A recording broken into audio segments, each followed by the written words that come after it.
Hi friends, welcome to Parvathi kitchen. போட போகிறது வந்து கிர்னி பழம் ஜூஸு. ஃபஸ்ட்டு கிர்னி பழத்தை தோல் சீவிட்டு கட் பண்ணி வச்சுக்கலாம். கிர்னி பழத்தை தோல் சீவிட்டு இந்த மாதிரி சின்ன சின்ன பீஸாக கட் பண்ணி வச்சாச்சு. இப்போ வந்து இந்த பீஸ்லாம் எடுத்து நம்ம ஜாரில் மிக்ஸி ஜாரில் போட்டுக்கலாம்.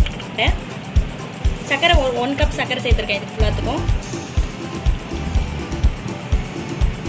அரைக்கிறதுக்கு கொஞ்சோண்டு பால். இப்போ இதை மிக்சியில் போட்டு அரைச்சி எடுத்துக்கலாம். ஃபுல்லாக தெரியும், இது வரைக்கும் தெரியும். அதில் போட்டு ஜூஸ் அரைச்சி ஃபஸ்ட்டு எடுத்து வச்சுக்கலாம்.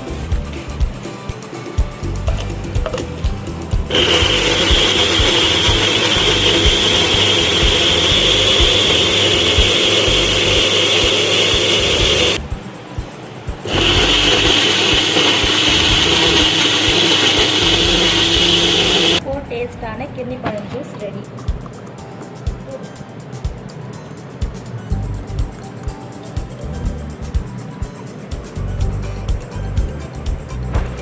இப்போ இதில் ஒன்று ஐஸ் க்யூப்ஸ், எல்லாத்துலேயும் ஒரு ஐஸ் க்யூப்ஸ் போட்டுக்கலாம் கூலிங்காக.